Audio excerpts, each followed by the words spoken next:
কখনো নিজেকে অন্যের সাথে তুলনা করতে যাবেন না।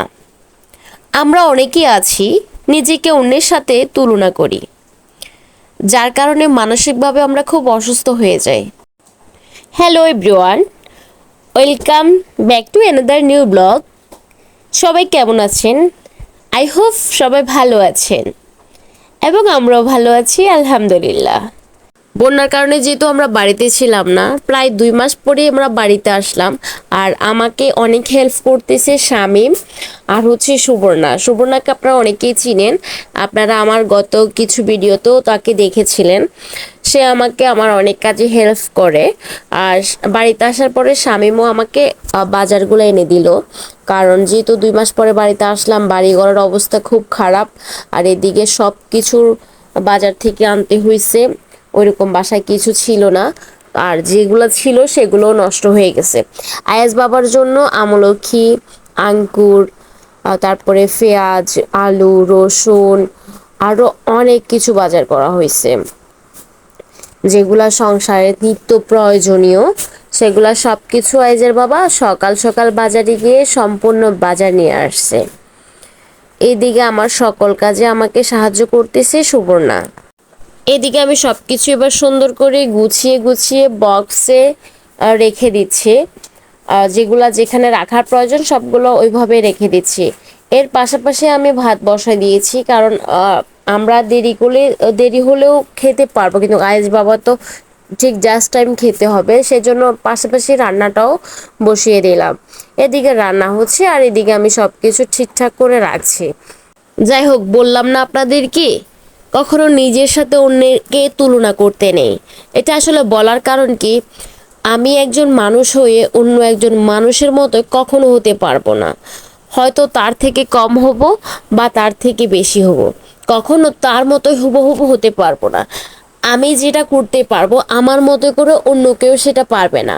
হয়তো আমার থেকে ভালো পারবে, নয়তো বা আমার থেকে কম পারবে। এটাই হচ্ছে নিয়ম। আসলে কেউ কখনো কারো মতো হতে পারে না, এটাই হচ্ছে বাস্তব। তাই আমি বলতে চাই, অন্যকে ফলো না করে, অন্যের মতো না হতে চেয়ে নিজে কি পারা যায়, নিজে কি করতে পারবো সেটাই করা দরকার।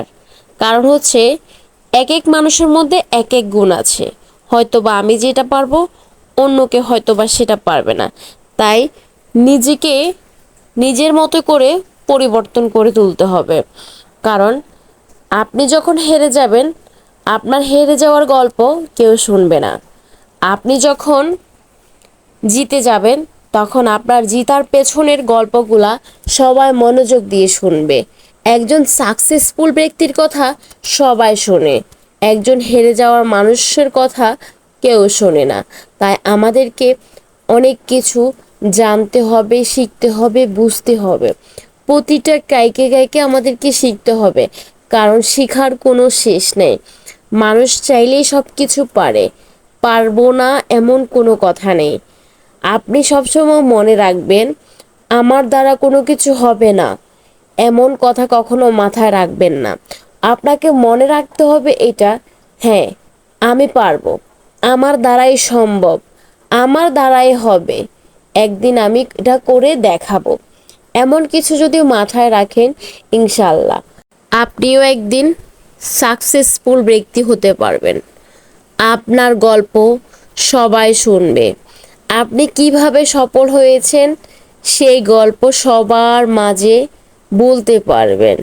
তাই আমাদের সবাইকে চেষ্টা করতে হবে। চেষ্টার বাহিরে আসলে কোনো কিছু নাই। আপনি চেষ্টা করলে সব কিছুই সম্ভব। তাই আপনাকে অনেক চেষ্টা করতে হবে। আজকের ব্লগটি সকাল থেকেই শুরু করলাম, আর আমাদের সকালটাই শুরু হলো চা দিয়ে। কারণ আমাদের বাঙালিদের চা ছাড়া একটু চলে না। আমি আরেকজন চা প্রেমিক, চা ছাড়া ভালোই লাগে না, মনে হয় যে মানে সারাদিনটা কেমন একটা যাচ্ছে। তাই সকালে আমি দেরি না করে অন্য কাজের পাশাপাশি চা বসিয়ে দিলাম, আগে চাটা বানিয়ে নিলাম। সব কিছু শেষে মনে হয় যে চা একটু খেলে ফ্রেশ মনে হয়, ভালো লাগে অনেকটাই, এমন কিছু মনে হয়। তাই ভালো করে চা বানিয়ে নিলাম কড়া করে। এর পাশাপাশি রুটি বানিয়ে নিলাম, আর আয়াজের জন্য পরোটা বানালাম। আয়াজ রুটি ততটা একটা বেশি পছন্দ করে না, আর তার জন্য ডিম ভাজি করে নিলাম। এই যে আয়াজ বাবা মেরিল বিস্কিট খায়, সেজন্য আয়াজের বাবা মেরিল বিস্কিট নিয়ে আসছে আয়াজের জন্য। আয়াজ অন্য কোনো বিস্কিট এতটা পছন্দ করে না। পছন্দ করে না বলতে কি, একদমই পছন্দ করে না, খায় না। তো মেরিল বিস্কিট খায়, তাই আমি সবসময় তার জন্য মেরিল বিস্কিট আনি। এদিকে হলুদ মরিচ সব কিছু যেহেতু আজকে বাজার করা লাগছে, তো আমি সব কিছু একদম শুকিয়ে এবার সবগুলা বক্সে একদম নিয়ে নিচ্ছি। কারণ রান্না করার সময় বড় বড় বক্স তো পাশে রাখা যায় না, ছোট ছোট বক্স পাশে রাখতে রান্না করতে একটু সুবিধা লাগে। তা আমি সবসময় ছোট বক্সে নিয়ে রাখি, যেহেতু পরিবারে আমরা মানুষ বেশি না, দুজন, তো এখানে এক বক্স নিলে অনেক দিন যায়, তাই চেষ্টা করি ছোট বক্সে রাখার জন্য। আপনারা আমার ভয়েস শুনে অলরেডি বুঝে গেছেন যে আমি অসুস্থ, ঠিকভাবে কথা বলতে পারছি না। তারপরও আপনাদের ভালোবাসার জন্য আপনাদের জন্য ভিডিও নিয়ে হাজির হয়েছি।